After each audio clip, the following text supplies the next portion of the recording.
जी अस्सलाम वालेकुम। अच्छा, आज मैं आपको बिल्कुल बेसिक से स्टार्ट करवाने जा रही हूँ और उसमें मेथड भी हम डिस्कस करेंगे कि किस तरीके से हमने इस कोर्स को लेकर चलना है। और बिल्कुल जो बेसिक्स है अकाउंट की, उसमें अकाउंट रीइंस्टेटमेंट के लिए हमें किस तरह से अकाउंट को लॉगिन करना है, कैसे आपने किसी भी क्लाइंट से चाइल्ड एक्सेस बनवानी है। और जब आपके पास चाइल्ड एक्सेस बन जाएगी तो केस स्टडी करने के लिए आपको अकाउंट चलाना आना चाहिए, रन करना आना चाहिए, उसके ऑप्शंस को यूज करना आना चाहिए। तो उसके लिए फिर मैं बिल्कुल बेसिक्स क्लास आज आपको दे रही हूँ, जिसमें आपको पता चलेगा कि हम चाइल्ड एक्सेस कैसे क्रिएट करवा सकते हैं और बाकी सारी इंफॉर्मेशन अकाउंट के अंदर जब हमने चेक करनी होती है तो वो किस तरह से हम देख सकते हैं। इसमें सबसे पहले आप देखिएगा कि ये मैंने एक अमेजोन का सेलर सेंट्रल अकाउंट ओपन किया है इस तरीके से। अब जो डीएक्टिवेटेड अकाउंट्स होते हैं, जो वॉलमार्ट के अकाउंट्स होते हैं, उसमें टर्मिनेशन के बाद अकाउंट की एक्सेस नहीं बनती। लेकिन जो अमेजोन के डीएक्टिवेटेड अकाउंट्स होते हैं, इसमें चाइल्ड एक्सेस बन जाती है। देखिए यहाँ पर सबसे पहले यहाँ पर देखिए, ये सेटिंग्स का यहाँ पर एक बटन है। यहाँ पर क्लिक करके यूजर परमिशन पर क्लिक करेंगे तो हम किसी भी न्यू पर्सन को लाइक परमिशन अगर हम देना चाहते हैं तो वो हम यहाँ से दे सकते हैं। यहाँ पर उसका नेम एंटर करेंगे और यहाँ पर उसकी ईमेल एंटर करेंगे, ठीक है। और यहाँ पर इनवाइट पर हमने क्लिक कर देना है, ठीक है। यानी कि समटाइम ये होता है कि क्लाइंट को चाइल्ड एक्सेस वगैरह नहीं बनाने आ रही होती, तो उस टाइम पर फिर ये यूजफुल रहता है, ठीक है।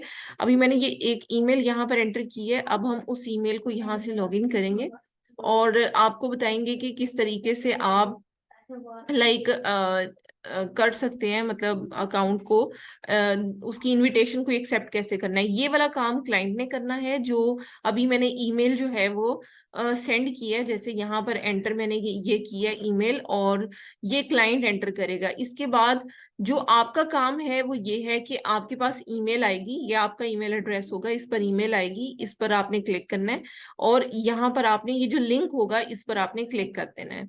इसके लिए आपके पास यूएसए का नंबर होना लाजमी है आजकल, क्योंकि पहले पाकिस्तानी नंबर पर अकाउंट जो है वो चाइल्ड एक्सेस भी बन जाती थी, लेकिन अब चाइल्ड एक्सेस नहीं बन रही, ठीक है। तो उसके लिए ये है कि आपके पास अब यूएसए का नंबर होना चाहिए ओटीपी के लिए, फिर आपकी चाइल्ड एक्सेस ओके होगी। अब इसके लिए आप क्या करोगे, यहाँ पर क्रिएट योर अमेजोन अकाउंट पर क्लिक करोगे, ठीक है। यहाँ पर क्लिक करने के बाद फर्स्ट नेम, लास्ट नेम और ईमेल एंटर करोगे और पासवर्ड एंटर करोगे, ठीक है। और यहाँ पर दोबारा से पासवर्ड एंटर करोगे और क्रिएट योर अमेजोन अकाउंट पर आपने क्लिक कर देना है, ठीक है।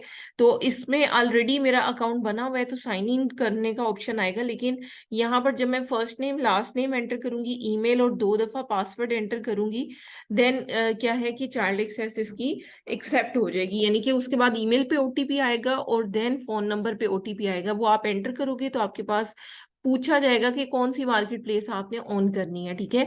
जो भी मार्केट प्लेस ऑन करनी होगी, सॉरी,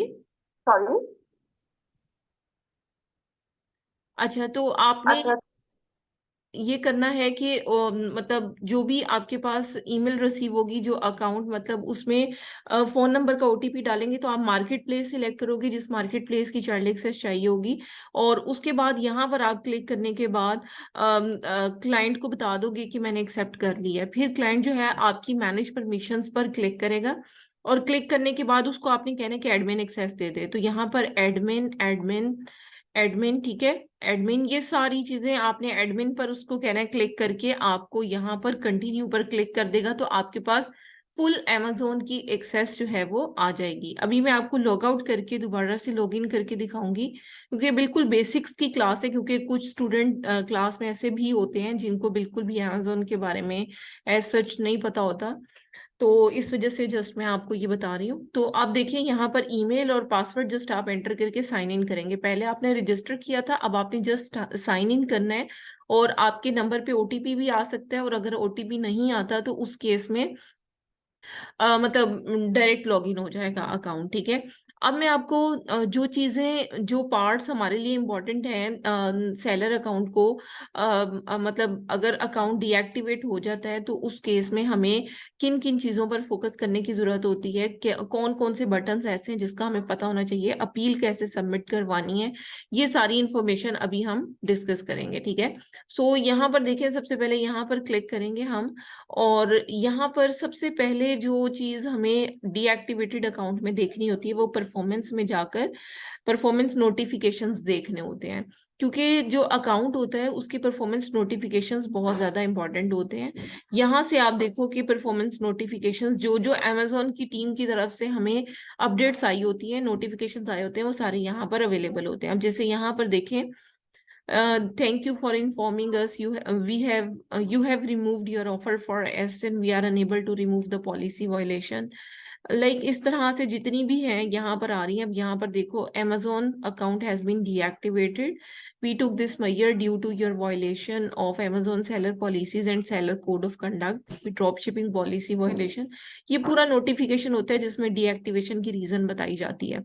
वो हमेशा ज्यादातर केसेस में व्यू अपील के साथ वाले जो नोटिफिकेशन होता है ये डीएक्टिवेशन का नोटिफिकेशन होता है, और कुछ केसेस इस तरह के होते हैं जिसमें डीएक्टिवेशन हो जाती है लेकिन व्यू अपील का बटन यहाँ पर नहीं होता। तब आपको सारे notifications one by one open करके चेक करना होता है कि अकाउंट में क्या इशू आया है। ठीक है, उसके बाद यहाँ पर देखिए, जो नेक्स्ट ऑप्शन हमारे लिए इंपॉर्टेंट होता है वो परफॉर्मेंस में जाकर अकाउंट हेल्थ बहुत इंपॉर्टेंट होती है, क्योंकि हेल्थ के मैट्रिसेस की बुनियाद पर भी अकाउंट बहुत ज्यादा डीएक्टिवेट हो जाते हैं। जैसे अब ये देखें, ये कस्टमर सर्विस परफॉर्मेंस है, ये शिपिंग परफॉर्मेंस है, ये पॉलिसी कंप्लायंस है। अब इसमें ये जो कस्टमर सर्विस और शिपिंग परफॉर्मेंस, ये सिर्फ अगर ऑर्डर अमेजोन के वेयर हाउस से फुलफिल होते हैं तो फिर ये एप्लीकेबल नहीं होंगे, उसके लिए सिर्फ पॉलिसी कंप्लायंस का पोर्शन एप्लीकेबल होगा। लेकिन अगर अकाउंट पे जो सेलिंग कर रहे हैं उसकी जो लिस्टिंग्स हैं या जो प्रोडक्ट्स हैं वो आप अपने वेयर हाउस से अगर आप शिप कर रहे हो तो उस केस में ये सारा पोर्शन बहुत ज्यादा इंपॉर्टेंट होता है। कस्टमर सर्विस की परफॉर्मेंस भी इंपॉर्टेंट होती है, पॉलिसी कंप्लायंस और शिपिंग परफॉर्मेंस ये सब इंपॉर्टेंट होता है उसके लिए। ठीक है, अब एक कॉल मी नाउ का बटन होता है जिसके थ्रू हम amazon को कॉल कर सकते हैं और अपनी डीएक्टिवेशन के मतलब इश्यूज से रिगार्डिंग हम बात कर सकते हैं। अब जैसे यहाँ पर मैंने कॉल मी नाउ पर क्लिक किया, हम यहाँ पर जस्ट लिखेंगे कि अकाउंट रीएक्टिवेशन में हमें असिस्टेंस चाहिए। ठीक है, ये जस्ट अकाउंट, कुछ भी एक दो वर्ड भी आप लिख देंगे एनफ होगा। यहाँ पर जो आपने नंबर परचेज किया होगा वो नंबर आपने यहाँ पर एंटर करना है। लेट से मैं यहाँ पर इस तरह से एंटर कर देती हूँ। इसके बाद यहाँ पर आपने क्या करना है कि ये जो इमेज है जो कि मतलब आपको शो करता है कि आप रोबोट नहीं हो, ये आपने डिजिट्स यहाँ पर एंटर करने हैं। ठीक है, और इसके बाद कॉल मी नाउ पर आपने क्लिक कर देना है। ये जो नंबर होगा इस नंबर पे आपको विद इन अ मिनट ही कॉल आ जाएगी। उसमें सबसे पहले तो अमेजोन की टीम आपको ये कहेगी कि आप एक मतलब कोड बताएं, मतलब उसमें एंटर करें 3 डिजिट कोड। ठीक है, वो कोड उन्होंने बोला होगा उस टाइम पर, जैसे 856 आप एंटर करें, आप 856 एंटर करेंगे, फिर एक एजेंट के साथ आपकी कॉल जो है वो अटैच हो जाएगी। अब वो पर्सन जो है सबसे पहले आपसे जो फर्स्ट क्वेश्चन करेगा, एक तो वो मार्केट प्लेस को कंफर्म करेगा कि आप किस मार्केट प्लेस के लिए कॉल कर रहे हैं। फिर वो आपसे ये पूछेगा कि आपका रजिस्टर्ड ईमेल एड्रेस कौन सा है। जो अमेजोन अकाउंट का रजिस्टर्ड ईमेल एड्रेस है वो भी आपको देखना, मैं बता देती हूँ कि आप सेटिंग्स में जाओगे, यूजर परमिशन में जाओगे, क्योंकि बीइंग अ वर्चुअल असिस्टेंट आपको नहीं पता होगा कि क्या है। तो ये जिसके साथ यहाँ डिलीट का बटन नहीं होगा उस पर अकाउंट मतलब क्रिएट किया गया होगा, तो ये इसका मतलब रजिस्टर्ड ईमेल होगा। ठीक है, तो ये चीज हो गई। इसके बाद मैं आपको फर्दर बता देती हूँ कि आपको फर्दर क्या करना है अकाउंट की क्रिएशन के, सॉरी, अकाउंट में मतलब सबमिशन के लिए और बाकी सारी चीजों के लिए। नेक्स्ट जो स्टेप होता है वो बहुत इंपॉर्टेंट होता है कि आप इन्वेंट्री देखो कि इसने किस टाइप की प्रोडक्ट सेल आउट की हैं। कुछ क्वेश्चंस होते हैं जो कि आपने क्लाइंट से पूछने होते हैं, वो भी मैं आपको गाइड करती हूँ। अच्छा, जैसे फॉर एग्जांपल ये प्रोडक्ट्स हैं, अभी तो ये हमने सारी लिस्टिंग्स इनकी क्लोज कर दी हैं। लेकिन एनीवेज ये सारी प्रोडक्ट्स थी, और कहाँ से पता चल रहा है कि ये सब सेलर फुलफिल्ड हैं? उसके लिए आपको देखना पड़ेगा कि सेलर फुलफिल्ड प्रोडक्ट्स हैं या कौन सी प्रोडक्ट्स हैं, ठीक है। तो यहाँ पर अभी क्योंकि ये सब लिस्टिंग्स क्लोज हो चुकी हैं, लेकिन ये सब प्रोडक्ट्स जो हैं वो सेलर फुलफिल्ड थी, ठीक है। अगर क्लोज क्लोज मैंने खुद की हैं, ठीक है, लेकिन क्लोज करने से पहले यहाँ पर लिखा हुआ आ रहा होता है कि जो प्रोडक्ट है वो किस तरह से लाइक सेल आउट हो रही है। इसके अलावा यहाँ पर एक और निशानी बता दूं, ये जो अवेलेबल अगर बॉक्स की फॉर्म में इस तरह से होगा तो ये सेलर फुलफिल्ड होंगी, और अगर जस्ट फिक्स अमाउंट लिखी होगी यहाँ पर तो वो एफबीए की प्रोडक्ट्स होंगी, ठीक है। ये चीज हो गई। इसके बाद आपने ऑर्डर्स देखना है। जो इम्पोर्टेंट चीज होती है, आपने ये देखना होता है कि ऑर्डर्स में कितने रिफंड हुए हैं, यानी कि कस्टमर को कितनी कंप्लेन्स आई हैं आपके अकाउंट में, वो आपने यहाँ पर देखनी होती है। अब जैसे यहाँ पर देखें, ये 1 2 3 4 5 6 7, देखिए बहुत सारे रिफंड्स यहाँ पर अवेलेबल हैं, ठीक है।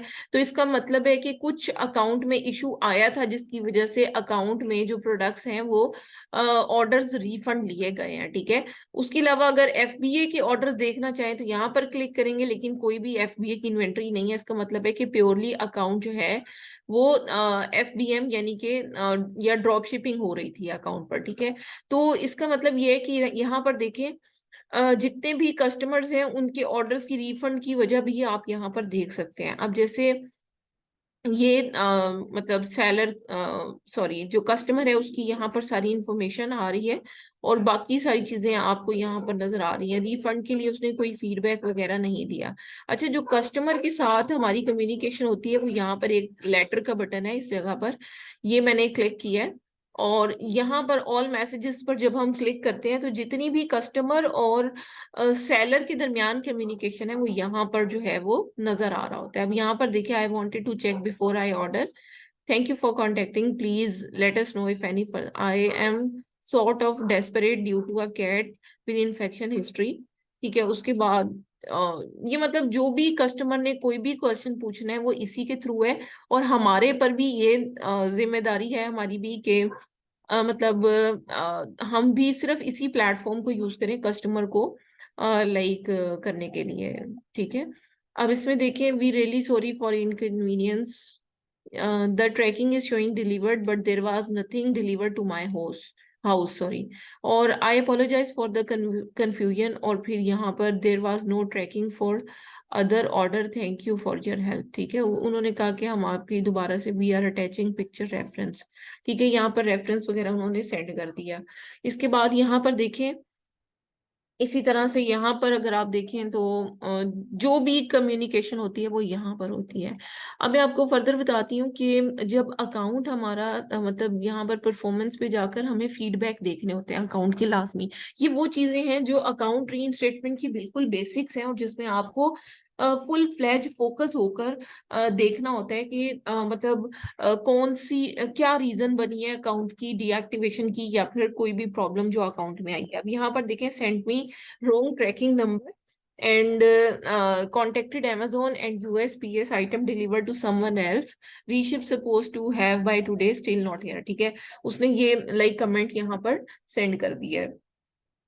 तो नेगेटिव फीडबैक भी एक इम्पॉर्टेंट फैक्टर होता है, क्योंकि एक ही फीडबैक है और वो भी नेगेटिव है अकाउंट पर, तो इसकी वजह से भी अकाउंट में प्रॉब्लम आता है।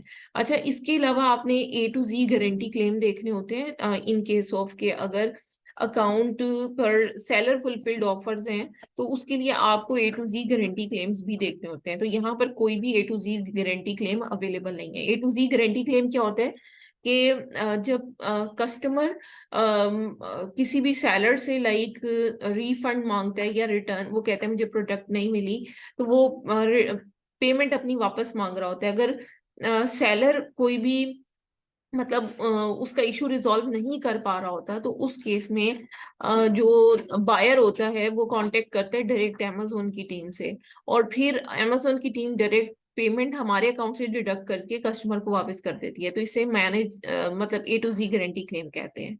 इसके बाद चार्ज बैक्स भी होते हैं अकाउंट में। चार्ज बैक्स का मतलब ये कि अगर किसी कस्टमर के कार्ड से कुछ परचेजिंग हुई है और मतलब कस्टमर कहता है कि मैंने प्रोडक्ट खरीदी थी लेकिन मुझे मिली नहीं है, और अपने बैंक को करता है कंप्लेन जब उसको बिलिंग आती है, तो तब बैंक जो है वो अमेजोन से कांटेक्ट करता है, और फिर अमेजोन हमारे अकाउंट से पैसे डिडक्ट करके बैंक को वापस करता है, तो इसे चार्ज बैक कहते हैं। तो इस अकाउंट पे फिलहाल चार्ज बैक भी कोई नहीं है। इसके बाद जो इम्पोर्टेंट चीज है वो है हमारे पास voice of customer. Voice of customer ज्यादातर ऑथेंटिसिटी के केसेस में हमारे लिए बहुत ज्यादा इंपॉर्टेंट होता है। अगर किसी भी अकाउंट पर कोई भी ऑथेंटिसिटी का प्रॉब्लम आया है तो उस केस में ये वाला पोर्शन वॉइस ऑफ कस्टमर का देखना बहुत ज्यादा इंपॉर्टेंट होता है। अभी यहाँ पर कोई भी नहीं है क्योंकि सारी लिस्टिंग्स क्लोज हो चुकी हैं, लेकिन अगर मैं आपको कोई और अकाउंट दिखाऊं तो उसमें लिस्टिंग्स अगर एक्टिव होंगी तो यहाँ पर उन लिस्टिंग्स की परफॉर्मेंस और कस्टमर का जो फीडबैक है, यानी कि कस्टमर को जो भी इशू आया, जो भी प्रॉब्लम आई ऑथेंटिसिटी के केसेस में, वो आपको यहाँ पर नजर आएंगी। अच्छा, जो यूएई या फिर सऊदीया वगैरह के जो अकाउंट हैं उसमें आपको वॉइस ऑफ कस्टमर का बटन नजर नहीं आएगा। ये सिर्फ यूरोप कंट्रीज और अमेरिका वगैरह के लिए ये वाला बटन अवेलेबल होता है, और इसमें आप अपनी लिस्टिंग्स की परफॉर्मेंस देख सकते हैं। इसको CX या NCX परफॉर्मेंस भी कहते हैं इसमें, जिसमें कस्टमर का जो एक्सपीरियंस है वो यहाँ पर हमें शो हो रहा होता है। और यहाँ पर NCX रेट अगर ज्यादा होता है तो लिस्टिंग की जो एफिशिएंसी है वो पुअर होती जाती है। जितने भी डिफेक्टेड ऑर्डर्स होते हैं वो मतलब जितने ज्यादा होते जाएंगे उतनी ही इनकी यहाँ से रेटिंग कम होती जाएगी। ठीक है, तो ये चीज हो गई। इसके बाद अब मैं आपको बताती हूँ कि आपने अपील सबमिट कैसे करवानी होती है। सो यहाँ पर परफॉर्मेंस में जाकर आप परफॉर्मेंस नोटिफिकेशन में जाएं। सबसे पहले तो आपको पता होना चाहिए कि आपने मतलब सबमिट क्या करवाना है और अपील किस तरह से लिखनी है। अपील के पोर्शंस अभी आपको मैं बताऊंगी। तो यहाँ पर देखिए, आपको सबमिट न्यू इन्फॉर्मेशन पर क्लिक करना है, और जब फर्स्ट टाइम करना होगा तो फर्स्ट टाइम जस्ट आपको सबमिट पर क्लिक करेंगे तो आपके पास पोर्शन ओपन हो जाएगा। अब उसमें if you are requesting more information, if we were requesting more information, check performance notification for detail, और within the text below if you are requesting additional documentation please upload the documents। यहाँ पर additional information आप type भी कर सकते हैं। यहाँ पर जस्ट आप ये भी लिख सकते हो कि हम अटैच कर रहे हैं अपना प्लान ऑफ एक्शन या एडिशनल इंफॉर्मेशन को। फिर यहाँ पर अटैचमेंट का बटन होता है, यहाँ पर आप अटैच भी कर सकते हो। और इसमें ये होता है कि जो इसका क्राइटेरिया है उसमें ये है कि आप इमेज को, जो कि JPEG, गिफ, टेफ और PNG फॉर्म में मतलब होती हैं, वो आपने अटैच करनी होती हैं। डॉक्यूमेंट्स जो हैं वो PDF, डॉक्स या टेक्स्ट फाइल में, या स्प्रेडशीट अगर आप कोई भी अटैच करना चाहते हो लाइक एक्सेल शीट वगैरह, तो वो XLSX और या CSV फाइल में आप कर सकते हो। मैक्सिमम जो फाइल साइज है वो 10 MB होना चाहिए, 10 MB से ज्यादा नहीं होना चाहिए। और मैक्सिमम टोटल साइज पर सबमिशन जो है वो 10 MB होना चाहिए, यानी कि ओवरऑल जो जितने भी डॉक्यूमेंट्स आप यहाँ पर सबमिट करवाते हो उनका जो मतलब साइज है सबमिशन का वो 10 MB से ज्यादा नहीं होना चाहिए। लाइक आप प्लान ऑफ एक्शन सबमिट करवाते हो या कुछ एविडेंसेस, डॉक्यूमेंट्स वगैरह, इनवॉइसेस वगैरह अगर साथ अटैच करके यहाँ पर लगाते हो तो उसका साइज 10 MB से ज्यादा नहीं होना चाहिए। ठीक है, यहाँ पर जस्ट आप सबमिट पर फिर क्लिक कर दोगे तो आपकी अपील अमेजोन की टीम को रिसीव हो जाएगी। ठीक है, इसके बाद मैं आपको बताती हूँ, यहाँ पर एक हेल्प का बटन होता है, वो हमारे बहुत से केसेस में बहुत ज्यादा इंपॉर्टेंट होता है। ठीक है, यहाँ पर देखो, your account has been suspended, यहाँ पर आपने क्लिक करना है। इसके बाद और क्लिक करने के बाद आपको यहाँ पर अकाउंट हेल्थ पर क्लिक करके रीएक्टिवेट योर अकाउंट पर क्लिक करना है।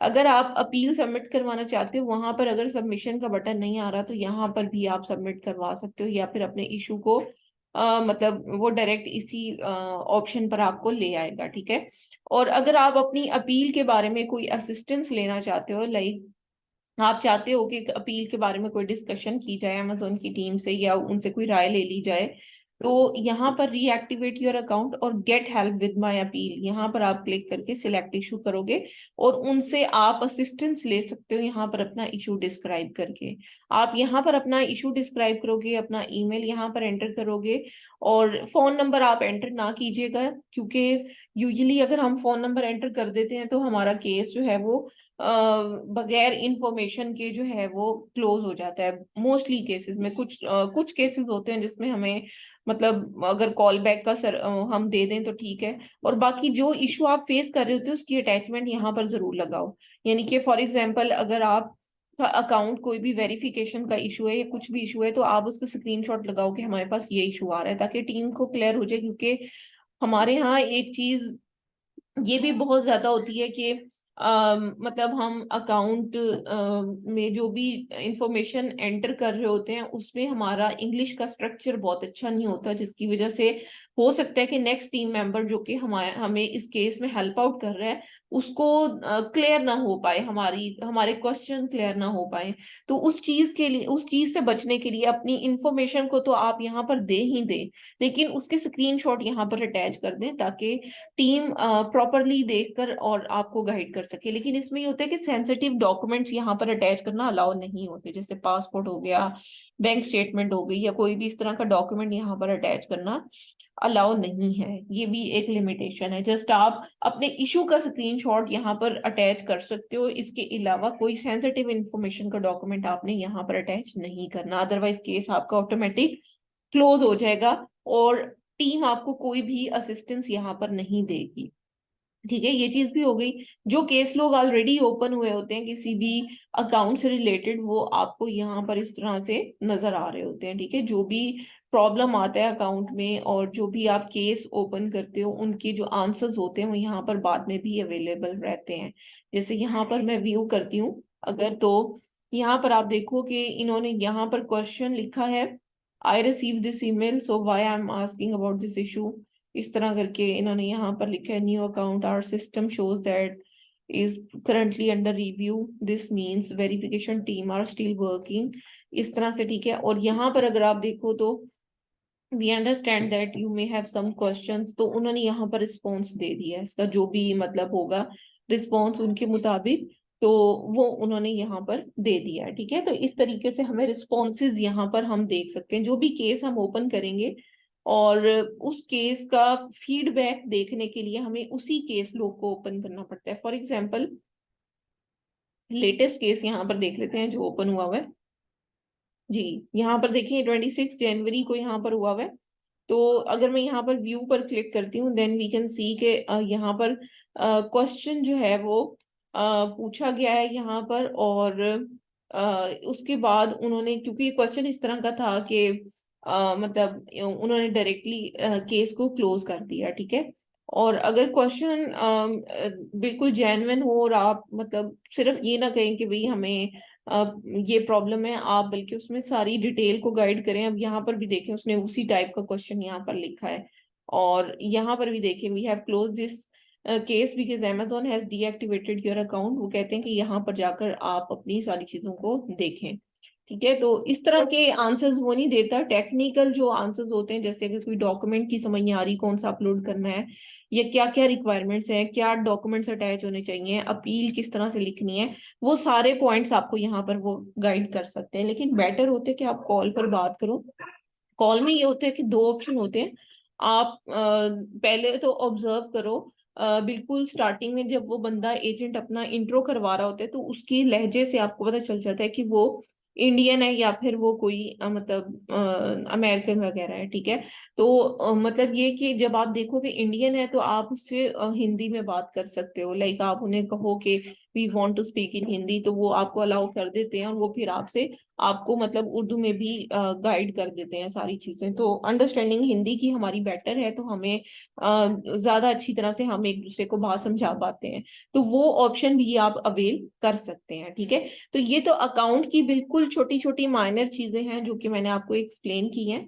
सो अब मैं आपको अपील राइटिंग की तरफ लेकर चलती हूँ कि अगर मतलब अकाउंट कोई भी है और उस पर अपील आप सबमिट करवाना चाहते हो, तो अपील के कितने पार्ट्स होते हैं और अपील को इफेक्टिवली कैसे लिखा जा सकता है, और मतलब अपील के साथ किस तरह के एविडेंसेस कलेक्ट किए जा सकते हैं, और लाइक बिल्कुल ये बेसिक चीजें हैं, क्योंकि इसके बगैर हम किसी भी केस को डिस्कस नहीं कर सकते। लाइक कोई भी लाइव केस भी अगर हमारे पास है तो उसे भी हम डिस्कस नहीं कर सकते।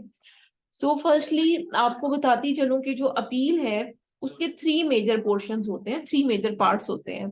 अपील में Amazon जब कोई भी परफॉर्मेंस नोटिफिकेशन भेजता है तो परफॉर्मेंस नोटिफिकेशन के भी 2 से 3 पार्ट्स होते हैं। जैसे मैं यहाँ पर आपको दिखा दूं, सॉरी परफॉर्मेंस में परफॉर्मेंस नोटिफिकेशन जब मैं ओपन करूंगी तो यहाँ पर देखें, ये जो डीएक्टिवेशन की नोटिफिकेशन होता है, इसके 3 पार्ट्स होते हैं। सबसे पहले तो वो यहाँ पर कुछ इंट्रो देते हैं, उसके बाद वो बताते हैं व्हाई डिड दिस हैपन, ठीक है। और कुछ केसेस में यहाँ पर व्हाट टू डू आपको बताते हैं कि आपको क्या करना है in order to reactivate your account, ठीक है, वो लिख देते हैं। और उसके बाद फिर कोई भी इंफॉर्मेशन हो वो दे देते हैं, ठीक है। लेकिन ये ड्रॉप शिपिंग है, सेक्शन 3 है, तो इसमें थर्ड पोर्शन नहीं है। तो ज्यादा 2 से 3 पोर्शन अकाउंट में नोटिफिकेशन पर आते हैं। पहले में उन्होंने लिखा कि अकाउंट डीएक्टिवेट हो गया, किस लिए हुआ, सेक्शन 3 बिजनेस सोल्यूशन एग्रीमेंट की वजह से हुआ। व्हाई डिड दिस हैपन, ऐसा क्यों हुआ। वो कहते हैं कि यहाँ पर एग्जैक्टली आपको रीजन बताइए कि एक तो अमेजोन सेलर पॉलिसीज को फॉलो नहीं किया, सेलर कोड ऑफ कंडक्ट को फॉलो नहीं किया, और अमेजोन की ड्रॉप शिपिंग पॉलिसी को आपने वॉयलेट किया है। तो यहाँ पर एग्जैक्ट रीजन बताई जाती है। अब यहाँ पर भी एक थर्ड नोटिफिकेशन, इस नोटिफिकेशन में थर्ड पार्ट गिवन है, जिसमें बताया हुआ है कि you may separately request a fund disbursement by contacting disbursement-appeals@amazon.com, ठीक है। और उसमें वो कहते हैं कि हम आपके अकाउंट को सेपरेटली इन्वेस्टिगेट करेंगे, और अगर हम देखेंगे कि आपका अकाउंट डिसेप्टिव या फ्रॉडलेंट एक्टिविटी में है, तो आपके फंड्स जो हैं वो विद होल्ड हो जाएंगे। अमेजोन उसको विद होल्ड करने की अथॉरिटी रखता है, ठीक है। ये चीज हो गई। अब मैं आपको बताती हूँ कि नोटिफिकेशन की जिस तरह से 2 to 3 पार्ट्स होते हैं, सेम लाइक दैट अपील के भी 3 पार्ट्स होते हैं। फर्स्ट पोर्शन में हमें मेंशन करना होता है कि अकाउंट जो है उसकी रूट कॉज क्या है जिसकी वजह से अकाउंट डीएक्टिवेट हुआ है। रूट कॉज बहुत स्पेसिफिक और डिटेल्ड होना चाहिए, जिसमें वाकई आपकी इन्वेस्टिगेशन शो हो कि आपने अकाउंट पे क्या इन्वेस्टिगेट किया, किस वजह से अकाउंट डीएक्टिवेट हुआ था, और रीजन क्या थी अकाउंट डीएक्टिवेट होने की। फॉर एग्जाम्पल अगर ड्रॉप शिपिंग की है, तो ड्रॉप शिपिंग क्यों की आपने, ठीक है। इसमें रूट कॉज बिल्कुल उस तरह से आइडेंटिफाई करना होता है। मैं एक एग्जांपल देती हूँ अपने स्टूडेंट्स को मोस्टली, कि अगर फॉर एग्जांपल अगर कोई भी रोड एक्सीडेंट हुआ है, कार का एक्सीडेंट किसी भी चीज के साथ हुआ है, तो हमें एक्चुअल रीजन फाइंड आउट करनी है कि what are the reasons of this accident. अब ऐसा तो नहीं हो सकता कि हम जब अपील लिख रहे हैं उस एक्सीडेंट से रिगार्डिंग कोई भी उसकी वजह लिख रहे हैं, तो हम कहते हैं कि कार का कलर ब्लैक था जिसकी वजह से अकाउंट जो है वो डीएक्टिवेट हुआ है। तो ऐसी पॉसिबिलिटी नहीं है, क्योंकि अमेजोन की अपील्स रिजेक्शन की रीजन ही सबसे बड़ी ये है कि हम इररेलेवेंट इंफॉर्मेशन उसमें एंटर कर देते हैं। जब देखो एक्सीडेंट की रीजन कभी भी कलर पर बेस नहीं कर सकती, इसी तरह से अगर कोई भी अकाउंट डीएक्टिवेट होता है और कोई ऐसी रीजन आप उसमें लिख देते हो जो बिल्कुल रिलेट नहीं कर रही होती, उस केस में आपकी अपील रिजेक्ट हो जाती है। So you need to be more specific in finding the root cause, और फिर उस रूट कॉज को आपने किस तरह से एलैबोरेट करना है, it totally depends on you, ठीक है। अब इसमें रूट कॉज को आपने इलेबोरेट करना होता है, और उसमें आप एग्जैक्टली बताते हो कि हुआ क्या था, क्या सिनेरियो क्रिएट हुआ था जिसकी वजह से आपके अकाउंट पे ये वायलेशन हुई है, ठीक है। और जो अपील है उसका जो सेकंड पार्ट होता है, उसको अगर मैं आपको समझाना चाहूँ, तो सेकेंड पार्ट में जैसे ही एक्सीडेंट हुआ तो फौरी तौर पे क्या किया गया, ट्रैफिक को ब्लॉक किया गया या बैरियर्स लगा दिए गए या क्या किया गया, फौरी फौरी तौर पे जो एक्शन लिया जाता है ना डीएक्टिवेशन के बाद, उसको हम कहते हैं प्लान ऑफ एक्शन, यानी कि इमीडिएट स्टेप्स आपने क्या लिए, ठीक है। वो आपका सेकेंड पोर्शन होता है कि आपने इस वॉयलेशन को, जब आपको ये वॉयलेशन रिसीव हुई तो आपने फौरी तौर पे क्या स्टेप्स लिए। फॉर एग्जांपल अगर एक अकाउंट डीएक्टिवेट हो जाता है और वीए की कोई मिस्टेक होती है, या कोई भी प्रोडक्ट ऐसी थी जिसमें कंप्लेन आई जिसकी वजह से अकाउंट डीएक्टिवेट हुआ, तो पहला स्टेप आपका क्या होगा कि आप उस प्रोडक्ट की लिस्टिंग को क्लोज कर दोगे। आप बताओगे कि हमने लिस्टिंग को क्लोज किया है, ताकि, या आप ये भी कह सकते हो क्लोज ना भी करो, आप डिलीट कर दो। अगर एफबीए की है वो तो डिलीट नहीं हो सकती। अगर एफबीएम की कोई लिस्टिंग है जो कि अपने वेयर हाउस से शिप हो रही है, तो आप उसको डिलीट कर सकते हो। क्लोज करोगे तो दोबारा से आप उसे यूज नहीं कर सकते। तो आप उसमें ये भी कर सकते हो कि हमने इशू को आइडेंटिफाई करने के लिए फौरी तौर पे कस्टमर्स के साथ जो है वो कांटेक्ट किया है, ठीक है। तो ये फौरी तौर पे स्टेप्स होते हैं जो हमें नोटिफिकेशन रिसीव होने के फौरी बाद करने होते हैं। अच्छा, जो अपील का लास्ट पोर्शन होता है वो बहुत ही स्ट्रांग होना चाहिए, क्योंकि उसकी बिहाफ पर ही हमारे अकाउंट्स रीइंस्टेट होते हैं। जो प्रिवेंटिव मेजर्स होते हैं, जिसे फ्यूचर प्रिवेंटिव मेजर्स कहते हैं, कि फ्यूचर में इस तरह के इश्यूज से बचने के लिए आपने क्या प्लान डिसाइड किया है, वो प्लान एग्जैक्ट आपको अमेजोन के साथ डिस्कस करना होता है। ठीक है। और प्लान जो है वो जब तक आप मतलब अच्छी तरह से डिस्कस नहीं करेंगे अमेजोन के साथ, अमेजोन की टीम के साथ कम्युनिकेट नहीं करोगे, कि अगर उसमें भी देखो बहुत सारे केसेस ऐसे होते हैं कि जिसमें पॉइंट्स इररेलेवेंट लिखे जाते हैं, कि फॉर एग्जांपल अगर कोई भी मतलब उसकी एग्जांपल ले लेते हैं, अब एक्सीडेंट की एग्जांपल ही ले रहे हैं, तो उसमें अगर एक्सीडेंट हुआ है तो उसमें आपको फ्यूचर में रोकने के लिए क्या करना है। अब आप ये तो नहीं कहोगे कि मैं कार उसको मेंटेन करवा लूंगा, या उसको ये कर लूंगा, या उसको वो कर लूंगा, इस तरह से नहीं। आपने बताना है कि हम ओवर स्पीडिंग को कंट्रोल करेंगे, ट्रैफिक रूल्स को फॉलो करेंगे। जस्ट लाइक सेम आपने इंफॉर्मेशन को यूज करना है, और आपने लाइक जो फ्यूचर में होने वाले इश्यूज, सेम सेम इश्यूज को कैसे आप रोकोगे, क्या फ्यूचर में आप प्लानिंग करोगे ताकि आपके अकाउंट पर दोबारा से ये मसला ना आए। ठीक है। तो ये 3 मेजर पोर्शंस होते हैं अपील राइटिंग के। और अपील राइटिंग को इफेक्टिवली लिखने के लिए आपको हम कुछ सैंपल्स प्रोवाइड किया करेंगे हर मतलब वायलेशन से रिगार्डिंग। और जब मतलब वायलेशन अकाउंट पर जो हुई होगी, मतलब उसको हमने कैसे कम्युनिकेट करना है अमेजोन को, उस अपील में सैंपल के तौर पर होगा। लेकिन हाँ, वो सैंपल कभी भी आप copy paste as it is करके अमेजोन की टीम को सेंड नहीं करोगे। उसकी रीजन ये है कि अमेजोन को पता होता है कि कौन सी अपील कॉपी पेस्ट होकर सेंड हो रही है।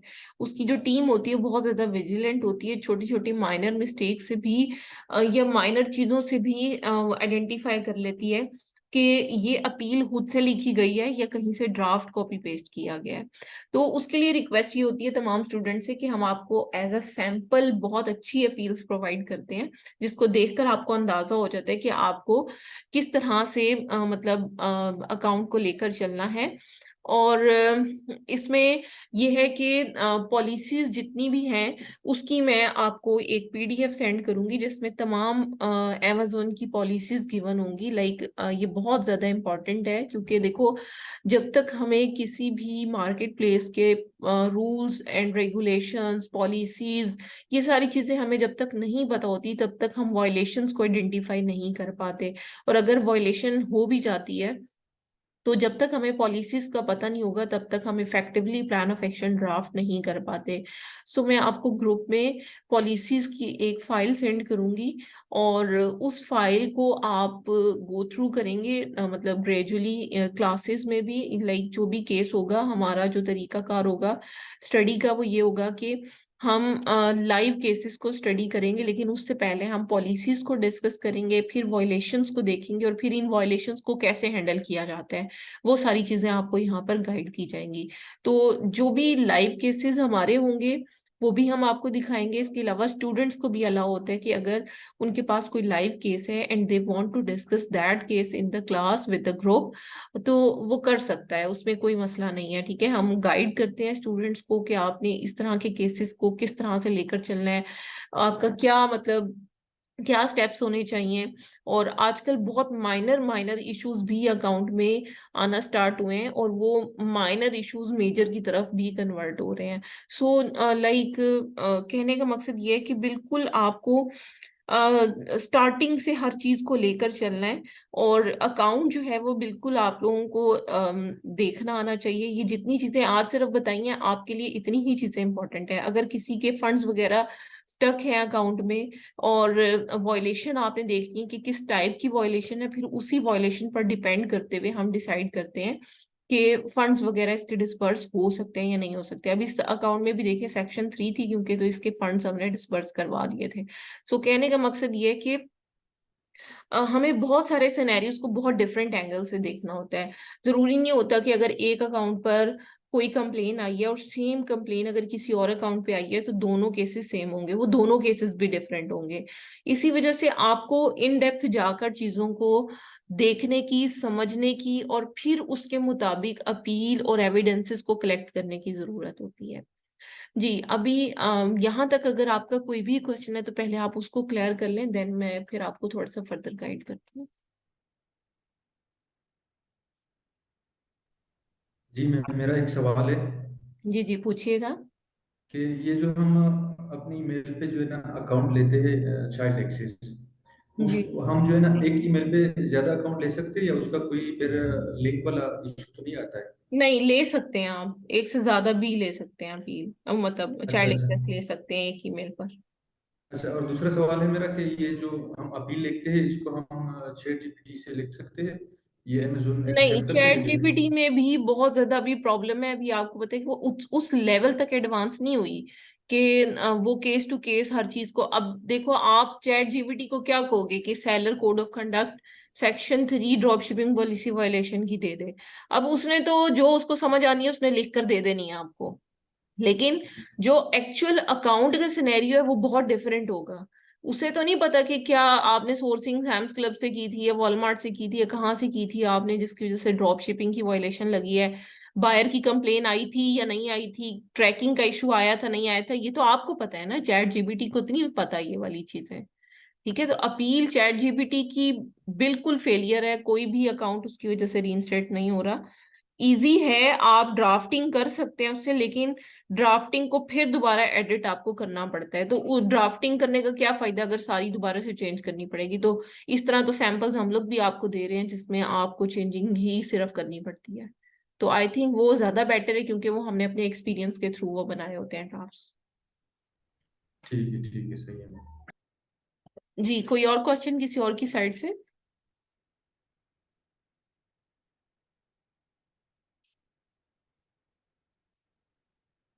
जी चलें, ठीक है। नेक्स्ट अब मैं आपको बताती हूँ इसमें थोड़ा सा। अच्छा, अब ये जो चीजें हैं इसमें कुछ इम्पोर्टेंट चीजें होती हैं, जैसे अगर इस अकाउंट में हम यहाँ पर वैसे मैं 1 मिनट मुझे दें, मैं कोई और अकाउंट ओपन करती हूँ क्योंकि ये ज्यादा ही इस पे काम हो चुका है जो करना था। मुझे 1 मिनट दीजिएगा।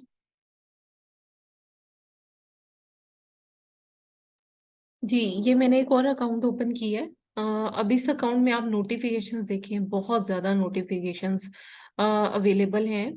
और आप यहाँ पर देखो, टोटल 5 पेजेस हैं और 15 अगस्त 2022 से ये वाला अकाउंट जो है वो उसमें इशू आना स्टार्ट हुआ है। अब यहाँ पर आप देखें, आपको वन बाय वन सारी चीज़ों के बारे में आपको सारे नोटिफिकेशंस देखने हैं ताकि आप अकाउंट की एग्जैक्ट रूट कॉज तक पहुंच सकें। ठीक है, इन नोटिफिकेशंस को आहिस्ता आहिस्ता आपको रीड करना आएगा, एकदम से समझ नहीं आएंगे ये वाले नोटिफिकेशंस, क्योंकि आपको अभी बिल्कुल इसकी बेसिक्स के बारे में नहीं पता।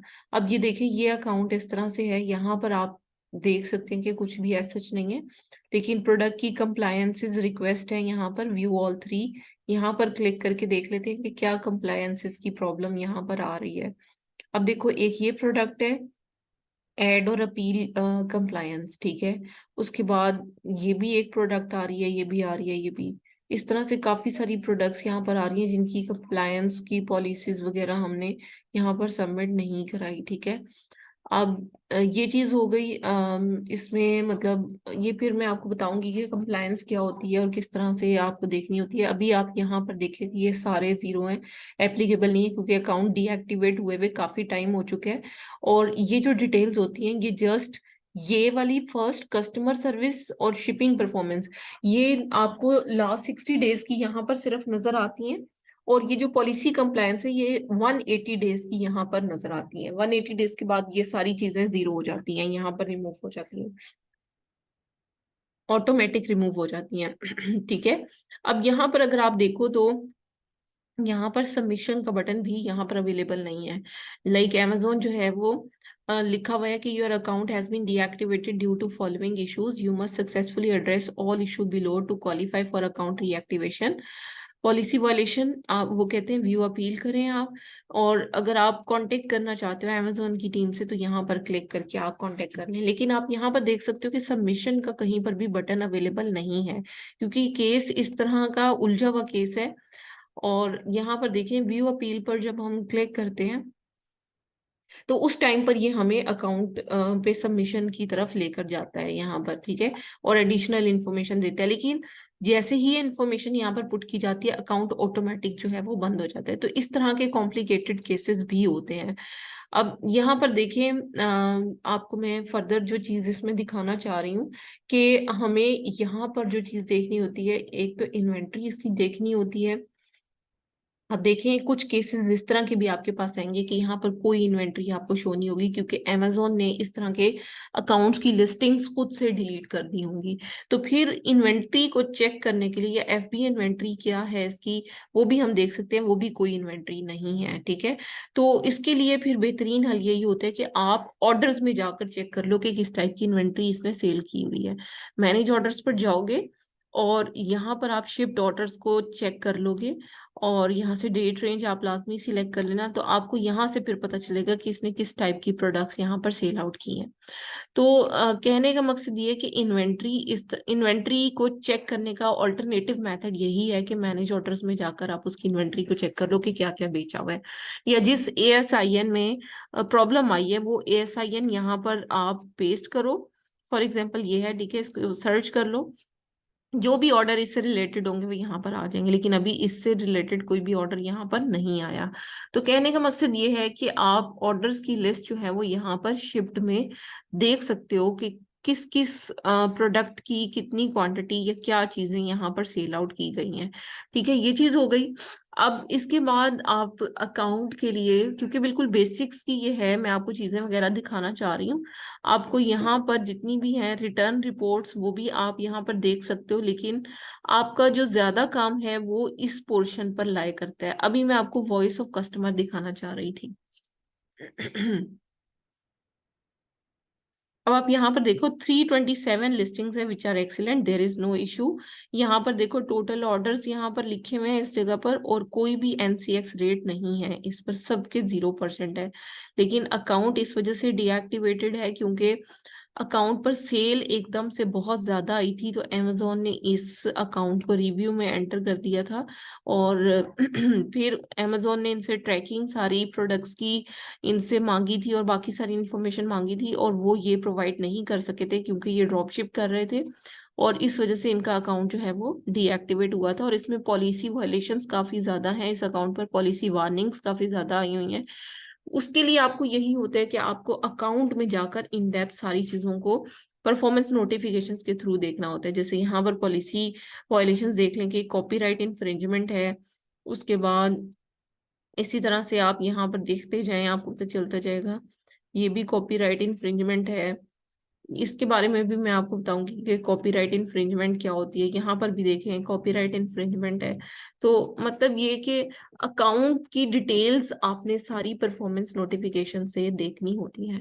ठीक है, ये चीज हो गई। अब मैं आपको इंशाल्लाह जो हमारी कल क्लास होगी ना, उसमें आपको डिटेल में हम एक पूरे केस के बारे में डिस्कस करेंगे, पूरी पॉलिसीज को डिस्कस करेंगे, एक केस से रिगार्डिंग पॉलिसी को। ठीक है, और उसी केस को कैसे हैंडल करना है, क्या एविडेंसेस इकट्ठे करने की जरूरत है, और उस तरह के केसेस में आपको कॉल पे सबमिशन करवानी है या अपील इन रिटन सबमिट करवानी है, या फिर आपको क्या करना है, उसमें स्टेप्स क्या लेने की जरूरत है, वो सारी चीजें डिटेल में डिस्कस की जाएंगी। ठीक है, तो कल हमने अकाउंट हेल्थ का फर्स्ट मतलब पोर्शन को डिस्कस करना है, फर्स्ट वायलेशन को डिस्कस करना है, which is the customer service performance ODR, यानी कि ऑर्डर डिफेक्ट रेट को हम कंप्लीटली कल क्लास में डिस्कस करेंगे। और हम इस पर देखेंगे कि क्या मतलब इश्यूज होते हैं जिसकी वजह से ओडीआर इफेक्ट होता है, कितना रेट इसका एप्लीकेबल है, अगर कोई इशू आ जाता है इसको हैंडल कैसे किया जाता है, और अगर हैंडल नहीं होता, अकाउंट डीएक्टिवेशन की तरफ जा रहा होता है, तो उसको कैसे हैंडल किया जाता है, उसकी अपील कैसे लिखी जाती है, अमेजोन को कैसे कन्विंस किया जाता है, बाय बॉक्स कैसे, अगर क्योंकि ज्यादातर ओडीआर में बाय बॉक्स भी खत्म हो जाता है, बाय बॉक्स को दोबारा से कैसे लेकर आना है, ये सारी चीजें कल हम डिटेल में डिस्कस करेंगे। अभी यहाँ तक अगर आपका कोई भी क्वेश्चन है regarding the basics of account reinstatement course, तो आप पूछ सकते हैं।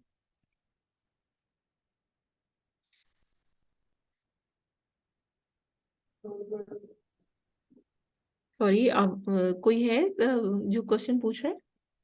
जी मैडम, आवाज आ रही है मैडम आपको? जी जी, अब आ रही है, जिशान काइंडली बताइएगा। जी मैडम, मैंने पूछना था कि ये लिस्टिंग को अगर हम क्लोज करते हैं या डिलीट करते हैं तो इन दोनों में फर्क क्या है, लिस्टिंग को क्लोज करना और डिलीट करना है, इसमें फर्क है। सॉरी, आपकी आवाज बहुत वो ब्रेक हो रही है, सो मुझे समझ नहीं आ रही। अब आवाज आ रही है? मैं पूछ रहा था कि लिस्टिंग को अगर हम डिलीट करें या क्लोज करें तो इसमें फर्क क्या है, मतलब हाँ जी, लिस्टिंग को। इसमें बहुत अच्छा क्वेश्चन है। जो डिलीट करते हैं ना हम उसको, उसका मतलब ये होता है कि वो आइटम हम दोबारा से रीलिस्ट कर सकते हैं। अगर हम दोबारा से उस एसन को सेल आउट करना चाहें तो हम उस एसन को दोबारा से उसकी लिस्टिंग क्रिएट कर सकते हैं। लेकिन जब लिस्टिंग क्लोज हो जाती है ना, तो वो हमेशा के लिए इनएक्टिव हो जाती है और वो लिस्टिंग कभी भी हम अपने अकाउंट पर दोबारा से सेल आउट नहीं कर सकते। ठीक है, ये मैडम बेसिक। होलसेल के केस में तो मैं लिस्टिंग अक्सर क्लोज कर देता था और उसको वापस रीलिस्ट कर सकता था। वो क्योंकि आपके पास अप्रूवल्स है ना होलसेल के केस में, ये ड्रॉप शिपिंग और बाकी सारी चीजों के केसेस में है, जिसमें आपने अकाउंट की लिस्ट को क्लोज किया तो वो पक्की उसमें बंद कर दिया आपने, आप उसे सेल आउट नहीं कर रहे दोबारा से। चलिए ठीक है, समझ। ठीक है थैंक यू। जी, कोई और क्वेश्चन?